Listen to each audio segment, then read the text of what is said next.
quel conseil je donnerais? Ouais. Eh bien, toujours d'y aller, par étapes.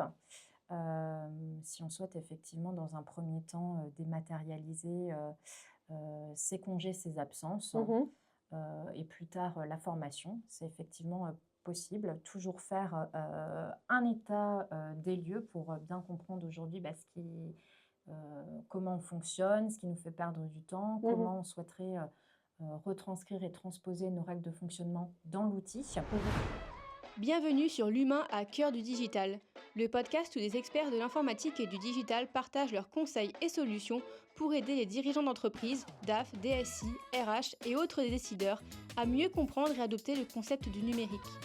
Notre objectif, vulgariser des sujets complexes pour en faire des leviers accessibles de rentabilité et d'efficacité. Alors, si tu te reconnais dans ces explications, abonne-toi pour ne rien rater de nos prochains épisodes. Et en attendant, place à l'épisode du jour et bonne écoute à tous. Bonjour à tous, bienvenue dans notre podcast L'humain à cœur du digital. Aujourd'hui, pour notre second podcast, on accueille encore Lucie. Salut Lucie. Salut Laure. Donc Lucie, vous le savez maintenant, c'est notre experte sur la partie RH. Et aujourd'hui, on va plutôt parler des processus RH. De façon générale, OK. De façon générale, exactement. Est-ce que tu es prête? Bah, écoute, c'est parti. Bon, bah parfait. Première question, tu sais que je vais te poser beaucoup de questions. Comment définirais-tu la dématérialisation des processus RH et quels sont les principaux objectifs? Donc on pourrait définir la dématérialisation, des RH comme l'ensemble des procédés permettant de dématérialiser l'ensemble des pratiques RH à l'aide d'outils de gestion, spécialisés. D'accord, OK. Et justement, quels sont les outils qui sont, le plus utilisés, les outils et les technologies qui sont les plus utilisés au niveau de la dématérialisation RH? Oui, alors, aujourd'hui, sur le marché, il existe effectivement pas mal de logiciels, spécialisés, dans le domaine de la dématérialisation RH, OK. et un petit peu comme partout, il y a, à boire et à manger. Hem, alors je fais pas du tout, de commentaires négatifs ou autres, mais avant tout, quand on décide de se lancer dans un tel process, on va effectivement prospecter. Il y a des outils, qui sont effectivement parfois plus adaptés à certains, secteurs d'activité que d'autres. Donc on n'hésite pas effectivement à demander aux éditeurs, de logiciels des démonstrations pour OK. pouvoir, bien visualiser l'outil et ses fonctionnalités et effectivement arbitrer, le choix en connaissance de cause, avec effectivement, un outil qui permettra de répondre à la majorité, des besoins, RH, qu'on a en matière de dématérialisation. Que quel Et besoin du et coup, quels besoins, qu'est-ce qu'on peut concrètement digitaliser, dans les RH? La première thématique, ça va être, la paye. Donc on a OK. bien sûr des logiciels de paye dédiés qui vont nous permettre, d'effectuer les calculs des bulletins de paye, mais on va Mmh. plus se limiter effectivement, aux bulletins de salaire. On va pouvoir aussi les dématérialiser, donc les envoyer sur des coffres-forts numériques. Donc fini les impressions papier, les mises sous pli par le service RH, l'affranchissement. Là, effectivement, on dépose notre liasse de bulletins et ce sera envoyé sur un coffre-fort, sécurisé, OK. sur lequel le salarié, en plus de ses bulletins de salaire, pourra conserver, s'il le souhaite, d'autres documents. Donc si tu souhaites, par exemple, archiver, je ne sais pas, tes photos de vacances, tu m'avais dit la dernière fois que tu aimais bien partir en vacances, c'est tout à fait possible. À côté de la paye, on va pouvoir dématérialiser de façon générale, la partie gestion administrative, Mmh. du personnel avec le dossier numérique du collaborateur. OK. Donc toutes ces informations, civilité, poste, service de rattachement, c'est les personnes à charge, c'est les enfants, les documents du type, attestation de CPAM, permis de conduire, ainsi de suite. Dans le dossier numérique du collaborateur, on va aussi pouvoir, gérer et avoir un suivi un petit peu plus automatisé, en termes d'échéance, donc pour la partie visite médicale, Mmh. suivi des fins de période, d'essai.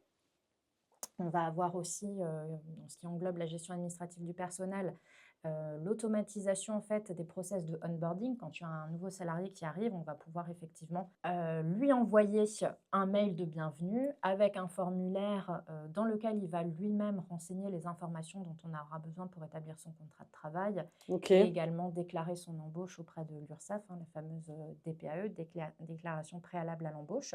OK. De la même façon, on pourra générer de façon automatique le offboarding, donc en cas de départ d'un collaborateur. Donc là, on peut aussi bien dans le onboarding et le offboarding assigner en fait des tâches à certaines personnes clés dans l'entreprise. Typiquement, j'ai une assistante achat qui arrive.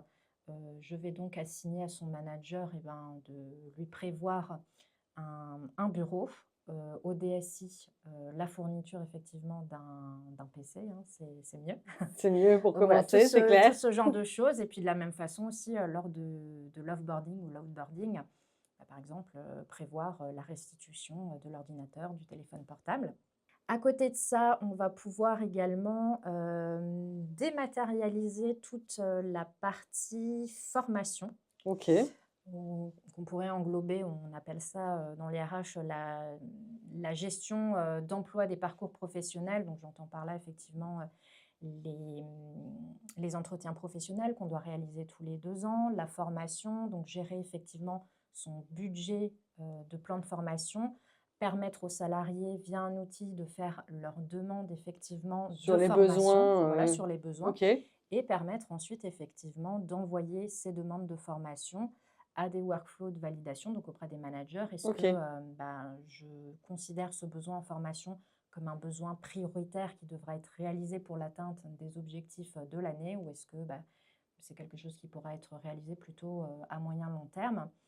Est-ce qu'on accepte ou est-ce qu'on refuse? Ça rentre peut-être plus dans le cadre du développement de compétences personnelles. Dans ce cas-là, le salarié peut plus effectuer cette formation en dehors de son temps de travail. Mmh. Donc, on va vraiment pouvoir dématérialiser cette partie formation et entretien de façon générale. OK. Et je crois que j'ai à peu près fait le tour.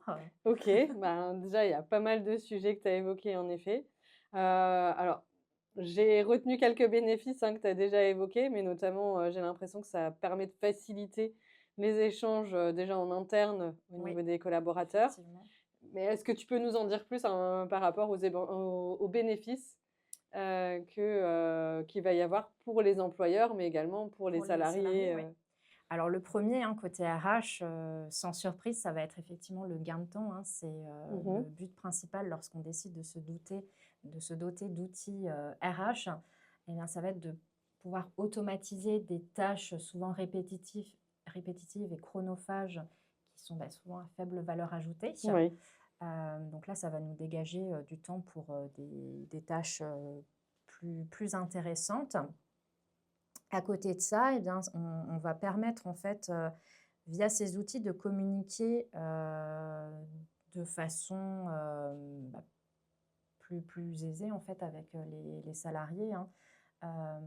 Donc l'information est accessible, par tous et Mmh. à tout moment.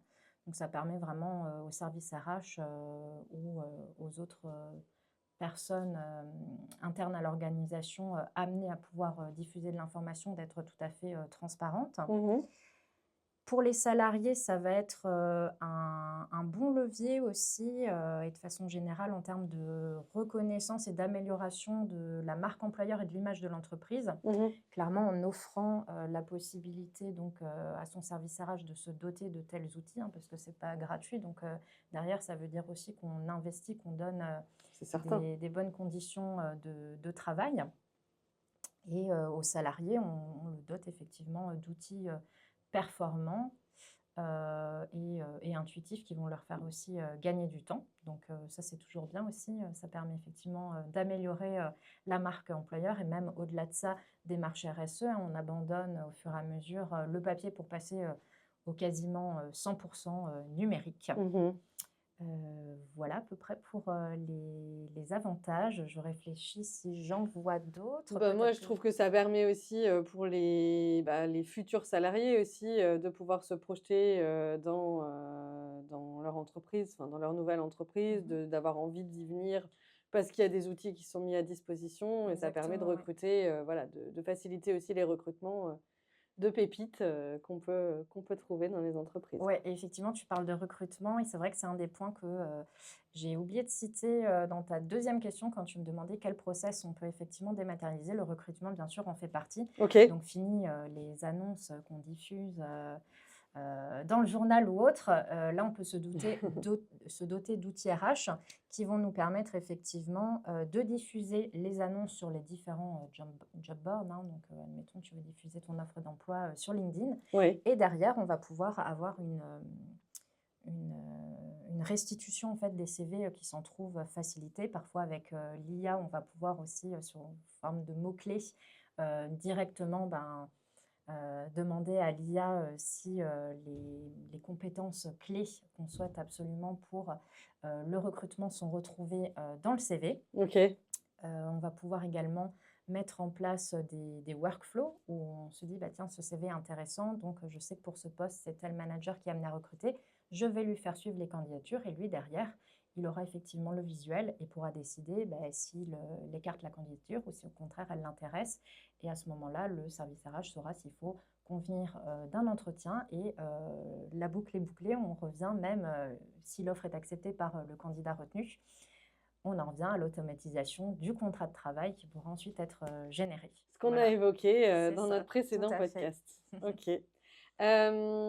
Il faut en parler, donc on va en parler. La partie légale, quelles sont les obligations légales liées à toute cette partie dématérialisation des process RH? On parle souvent, pardon, excuse-moi, je te coupe, mais on parle souvent d'RGPD. Oui, Donc exactement. j'imagine que tu vas nous Ouais, en parler c'est un ça, petit c'est peu. exactement le terme que j'allais mettre en avant. Donc la RGPD, pour ceux qui ne sont pas familiers effectivement avec l'acronyme, donc c'est la réglementation générale en matière de protection des données. Mhm. Donc qui dit RH dit forcément des données confidentielles, hein. On est amené à traiter des informations personnelles des salariés. Et aujourd'hui, il y a un article de la RGPD, l'article 17, si je ne me trompe pas, qui fait référence au droit à l'oubli. D'accord. Donc, en gros, qu'est-ce que ça veut dire? Quand on se dote d'outils, donc la plupart de ceux qui sont sur le marché, hein, c'est une des conditions. Un salarié qui est amené à sortir effectivement de nos effectifs a le droit effectivement de recourir à son droit à l'oubli. Donc, Ça veut dire quoi exactement? concrètement, en fait, on peut demander à la personne qui stocke nos données, effectivement, de supprimer ces données personnelles nous concernant. Mhm. Donc, la plupart des logiciels, on peut venir vraiment supprimer ces données ou alors les anonymiser. On se dit que voilà, tel collaborateur sort à partir de cette date, on vient anonymiser Mhm. ces données qui ne permettent pas effectivement de retracer voilà, que telle donnée appartenait à tel salarié. D'accord, ok. Comment la dématérialisation va changer, va transformer en fait le rôle des services RH et des responsables RH? Bien, toujours le gain de temps qui va être mis effectivement en avant. C'est vrai, je parlais d'IA avant en matière Mhm. C'est de vrai. sélection de CV. Donc c'est vrai que l'IA, c'est à prendre avec des pincettes, hein, c'est génial, mais on sait aussi qu'il y a des dérives concernant l'IA. Mhm. Donc si c'est bien maîtrisé et bien utilisé, il n'y a pas de souci.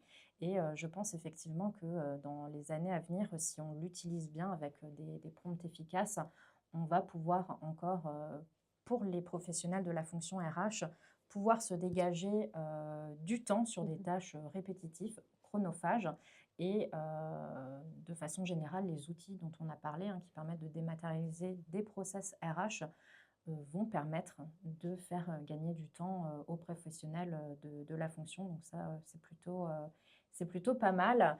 Et ça permet effectivement de se focaliser sur des tâches à plus forte valeur ajoutée. On sait aujourd'hui que le marché du travail s'est inversé, hein. Les candidats euh, ont, voilà, On pris le lead ont en pris fait le sur. lead, effectivement, hein. Mm. Aujourd'hui, il ne s'agit plus effectivement de choisir tel ou tel candidat, hein. C'est aussi de le convaincre effectivement C'est ça. de venir dans notre emploi, dans notre entreprise, et donc se focaliser sur des tâches qui aujourd'hui ont de l'importance, hein, comme effectivement le travail sur la marque employeur, la Mm. réputation. Trouver les pépites Voilà, qu'on évoquait tout à l'heure. exactement. Ok. Et du coup, comment accompagner les responsables RH et aussi les collaborateurs et futurs collaborateurs pour un projet de dématérialisation? Qu'est-ce que tu conseilles? Quel conseil je donnerais? Ouais. Eh bien, toujours d'y aller par étapes. Si on souhaite effectivement, dans un premier temps, dématérialiser ses congés, ses absences, Mhm. et plus tard la formation. C'est effectivement possible. Toujours faire un état des lieux pour bien comprendre aujourd'hui comment on fonctionne, ce qui nous fait perdre du temps, Mmh. comment on souhaiterait retranscrire et transposer nos règles de fonctionnement dans l'outil. Mmh. Donc là, c'est vraiment en général lors de l'audit que ces étapes sont définies.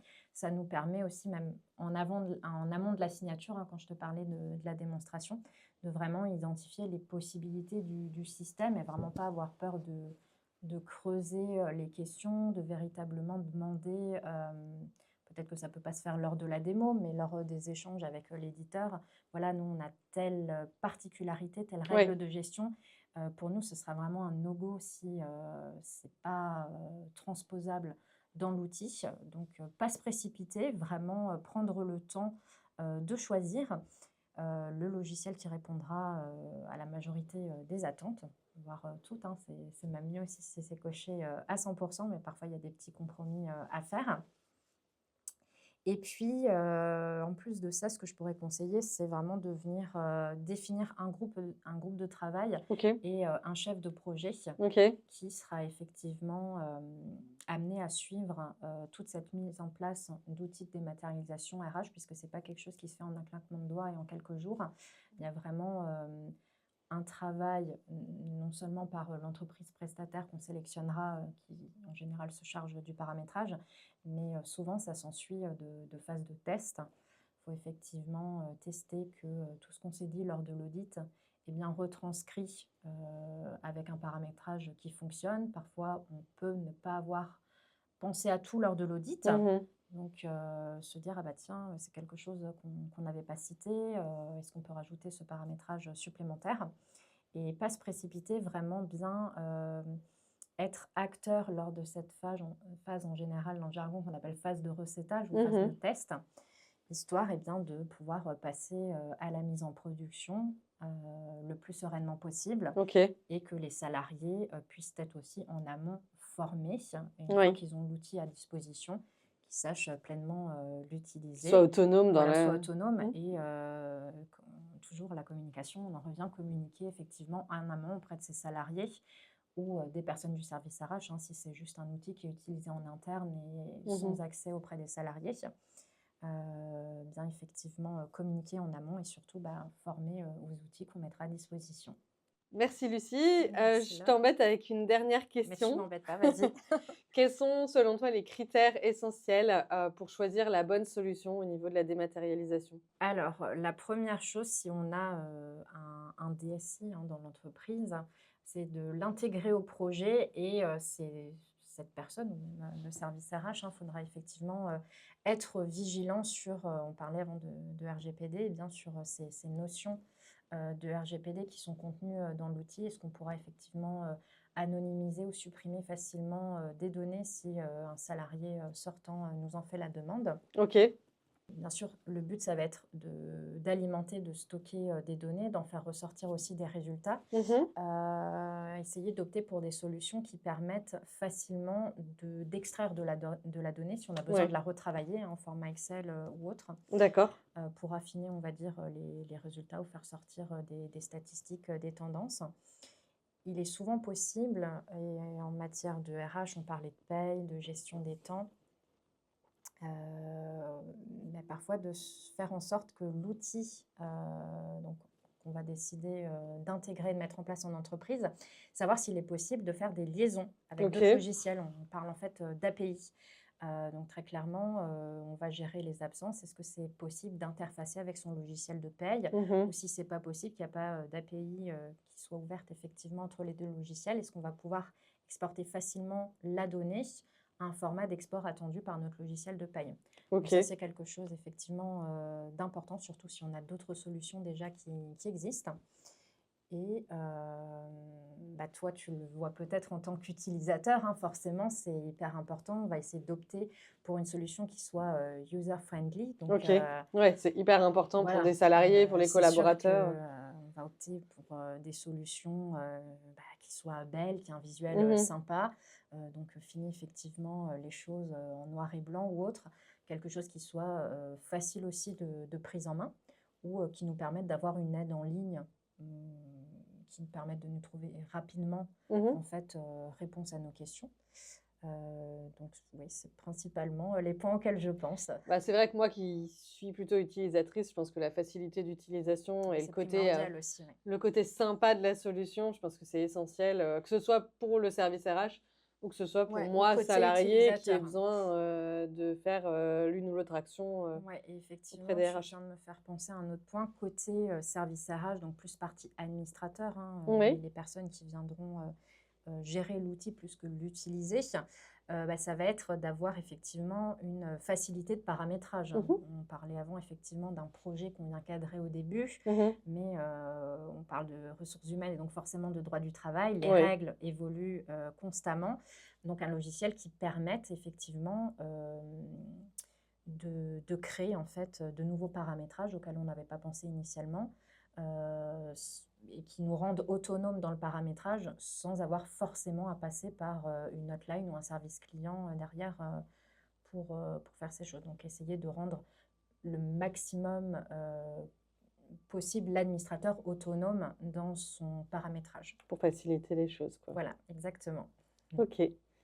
Et ben, je pense que tu as répondu à tout. Merci beaucoup Lucie, Ben, d'avoir merci à pris toi le pour tes temps. questions là. On se retrouvera dans un prochain, podcast. Avec Et plaisir. puis, ben, merci à tout le monde de nous avoir suivis aujourd'hui, dans notre podcast «L'humain à cœur du digital». Bonne journée à tous Merci, et salut bonne journée à Laure. toi. Salut! Vous avez apprécié ce moment? Alors laissez-nous un commentaire, un avis ou partagez cet épisode autour de vous. Et nous, on se dit à très bientôt pour un nouvel épisode de l'humain à cœur du digital.